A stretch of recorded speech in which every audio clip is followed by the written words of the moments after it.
lenkosi yami linguJesu Kristu leyangifela esiphambanweni. Lo khulumako ngumama uLillian Sibongile Shoba lusindisiwe ngila endzaweni yaseMachadodorp eMpumalanga.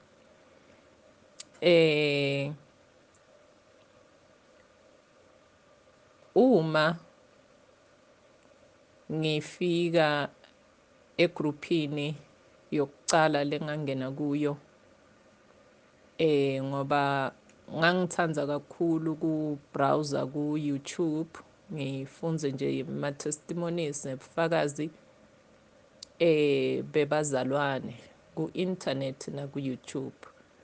Kwaya-ke ngahlangana nebufakazi ba-Make Joyce Nani waseSwatini nalabanye bazalwane nje bababanyenti. Kwaba khona-ke lobunye bufakazi la kwakufakwe khona i-telephone number yomzalwane lothite lo wayethula bufakazi. Ngabe sengiyibhala phasi inombolo yakhe ngamu-WhatsApp ngacela ukuthi ngicela angi-ede egruphini.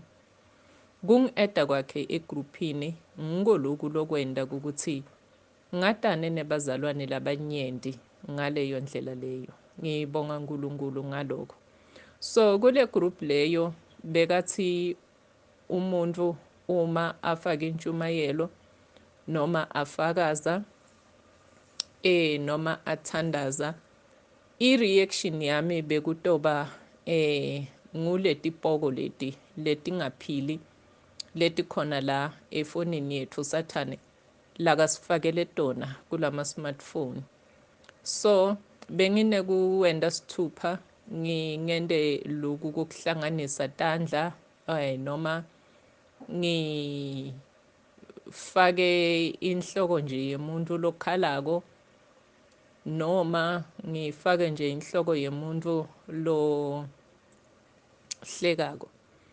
So kwakuyi-reaction leyo lengangikhombisa ngayo ukuthi la ngikhona khona ngijabulile or ngiyakhala ngiva buhlungu or ngiyabonga. Uyabona?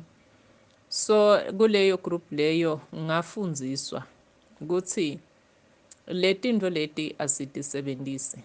Bafaka ke futhi ne-testimony ya brother Enigma lesimatiko sonke lo setshenziswa kakhulu nguJesu Kristu kuleti nsuku lesinaye futhi khona la kuleli lethu lase South Africa kodwa ukulenye iprovince.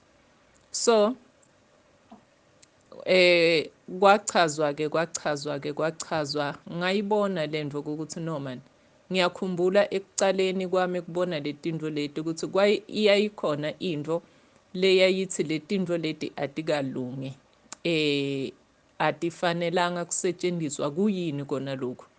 So ngenxa yokuthi ke into kuze uyithanze kufanana nenkomo lesengwako ayimani image nje inkomo kodwa uma nayibanjwa kucala icale ilwe ihlabe ikhahlele ichithe libhakede lelibisi until izijwayele ukuthi njalo nje yona iyabanjwa ngalesi sikhathi bese iyasengwa igcina imagile. So kanjalo nami ngagcina ngimagile ngaku-adopta lokwetinto lokwetipoko lokhu sengikusebenzisa. Kodwa ngiyambonga uNkulunkulu, ngiyambonga Jesu Kristu ngoba wakwati ukuthi nangifaka kuleyo group leyo ngafike ngafundziswa ukuthi letinto leti timbi ngalalela futhi ne-testimony ya brother Enigma la ayefundzisa khona. So bazalwane lengikufundzile ke lo mnyaka lophelile ngangizile kudla emalanga lasikhombisa ngaphandle kwekunatha emanti nekudla lokuthite or kudla lokulula entsambama kodwa kwakuyi-dry fast emalanga lasikhombisa ngenyanga ya November.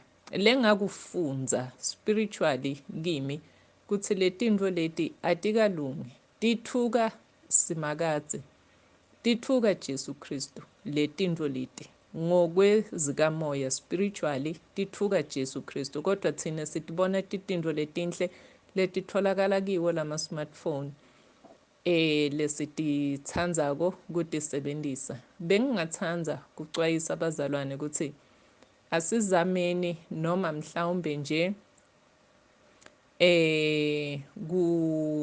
kuphunyuka, zama masinyane ukuthi ukususe masinyane, kungandluli 5 minutes kusekhona lokwentvo.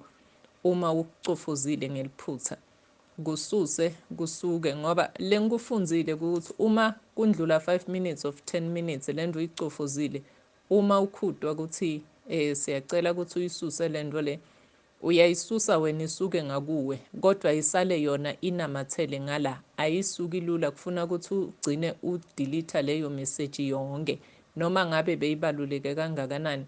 Lo ifakile le message kufuna aphindze ayidelete futhi, uyabona, kuze kusuke lesipoko leso lesuke sifakwe lomunye mhlawumbe losicofote ngeliphutha. Labanye ke bayakufaka ngoba bayati ukuthi tintfo lesikhuluma ngato ku-WhatsApp, kodwa kona kubi bazalwane. Lengikufundzile tiyamtfuka uNkulunkulu letintfo leti spiritually, angati ukuthi ngingachaza njani, kodwa lento le uma na uyilandzelela iyamtfuka uNkulunkulu. Kwawena self, wena lokusebenzisako letintfo leti uyeva kuwe ngekhatsi ukuthi uba nenhlamba ngato letintfo leti, uyathukana ngekhatsi enhlitweni, kodwa thina ngeke sikubone ukuthi wena uyathukana ngoba usebenzisa letintfo leti.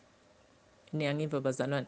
So ke uma tikhona letintfo tifakwa la emagroupini, kakhulu kulama group lawa enkolo, letintfo leti Sathane uyajabula ngato.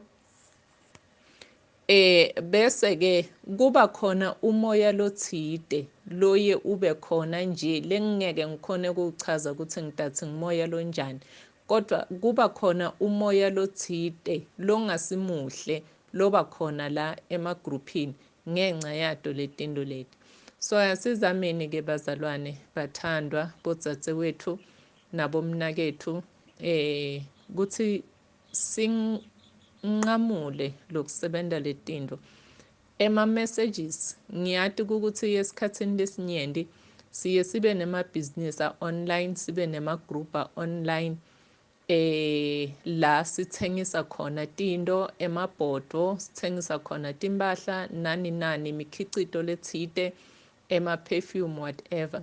So nakukhona lo-achieve lokutsite lophumelele, siye sijabule sifake bopopayi tona letintfo leti. Asikuchubeka nekutifaka letintfo, noma ukhona kuleyo group leyo la kungasiyo igroup yenkolo, kuyi-business group, zama ukuthi wena njengomzalwane ungasatisebentisi letintfo, kuze ukuthi lomubi angabi nekukumangalela ukuthi uyabona ke umama Shoba, wena uthi ungumntwana wakho mara usebentisa tintfo tami. Usho njani ukuthi ungumntwana wakho umama Shoba kube usebentisa tintfo tami? Uyabona bazalwane?